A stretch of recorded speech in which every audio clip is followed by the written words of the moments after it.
Hello friends, welcome to CSC valley மற்றும் இசேவை தமிழ்நாடு. இப்போது இசேவை ID வச்சுருக்கவங்களுக்கு ஒரு முக்கியமான அப்டேட் சொல்லியிருக்காங்க. அதை பற்றி தான் இந்த வீடியோவில் ஃபுல்லாக நம்ம பார்க்க போகிறோம். Dear ATMs, kindly note that eSevai ID, அதாவது ஒரு ஐடியை வந்து பர்மனெண்ட்டாக பிளாக் பண்ணியிருக்காங்க. எதுக்காக பிளாக் பண்ணியிருக்காங்க அப்படின்னா, over charging and rude behaviour with customer, அதாவது சம்மந்தப்பட்ட கஸ்டமர்கிட்ட வந்து ரூடாக பிஹேவ் பண்ணியிருக்காங்க. அதுக்கமாகவும் அது மட்டும் இல்லாமல் சார்ஜஸ் வந்து அதிகமாக வாங்கியிருக்காங்க, கொடுத்த சார்ஜை விட அதிகமாக வாங்கியிருக்காங்க அப்படின்னு சொல்லி இந்த ஐடியை வந்து பர்மனெண்ட்டாக பிளாக் பண்ணியிருக்காங்க. Make sure all the operators are aware of this and same action will be taken, அதாவது மீதி இருக்க எல்லா இசேவை ஆப்ரேட்டர் எல்லாருமே இந்த மாதிரி தான் ஆக்ஷன் எடுக்கப்படணும்னு சொல்லியிருக்காங்க. கீழே என்ன கொடுத்துருக்காங்கன்னா, rate chart should be present in the centres. உங்களோட இசேவை சென்டென்ஸில் வந்து கண்டிப்பாக இந்த ரேட் சார்ட் வந்து ஃபிக்ஸ் பண்ண சொல்லியிருக்காங்க. ஒவ்வொரு சர்வீஸ்க்கும் எவ்வளோ சார்ஜஸ் வாங்குறீங்க அப்படிங்கிறதுக்கான ஒரு ஃப்ரெஷ் போர்டை வந்து நீங்கள் தனியாக ரெடி பண்ணி அட்டாச் பண்ணுற மாதிரி இருக்கும். சிஎஸ்சி இசேவை இந்த ரெண்டு இடத்துலையுமே நீங்கள் வந்து அட்டாச் பண்ணணும்னு சொல்லியிருக்காங்க.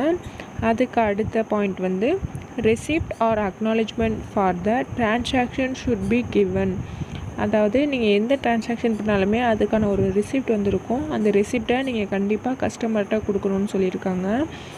சில பேர் வந்து அப்ளை பண்ணிட்டு ரெசிப்ட் கொடுக்காமல் இருப்பாங்க. அந்த மாதிரி ரெசிப்ட் கொடுக்காமல் இருக்கக்கூடாது. கண்டிப்பாக அதுக்கான ரெசிப்ட் நம்ம கொடுத்து சம்மந்தப்பட்ட கஸ்டமர்கிட்ட நம்ம கண்டிப்பாக கொடுக்கணும். ஓகே, நெக்ஸ்ட்டு வந்து need to be polite to the customers. வர கஸ்டமர்கிட்ட நீங்கள் வந்து பொலைட்டாக அமைதியாக பேசணும்னு சொல்லியிருக்காங்க. நீங்கள் அவங்கள்ட்ட ரூடாக பிஹேவ் பண்ணக்கூடாதுங்கிறத சொல்லியிருக்காங்க. நெக்ஸ்ட் பாயிண்ட் வந்து strict action shall be taken against violators. இந்த மாதிரி நார்ம்ஸை நீங்கள் வயலேட் பண்ணிங்கன்னா அவங்க மேலே கண்டிப்பான நடவடிக்கை எடுக்க போகிறோம் அப்படின்னு சொல்லி இதுதான் இப்போ வந்திருக்கான இன்ஸ்ட்ரக்ஷன்.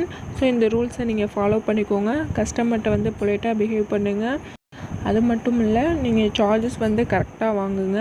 கவர்மெண்ட் எவ்வளோ நிர்ணயிச்சிருக்காங்களோ அந்த சார்ஜஸ் மட்டும் வாங்குங்க. அதை தாண்டி கூட நீங்கள் வாங்காதீங்க.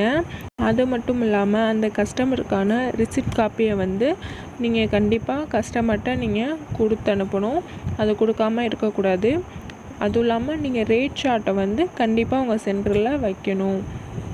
ஓகே ஃப்ரெண்ட்ஸ், இதுதான் உங்களுக்கு கொடுத்துருக்க இன்ஸ்ட்ரக்ஷன். இந்த இன்ஸ்ட்ரக்ஷன் மீறவங்க மேலே கண்டிப்பாக நடவடிக்கை எடுக்கப்படணும்னு சொல்லி கொடுத்துருக்காங்க. ஸோ புதுசாக வந்திருக்க விஎல்இ மற்றும் இசேவை வச்சுருக்கோங்க எல்லாருமே இந்த ரூல்ஸை வந்து நீங்கள் கண்டிப்பாக ஃபாலோ பண்ணிக்கோங்க.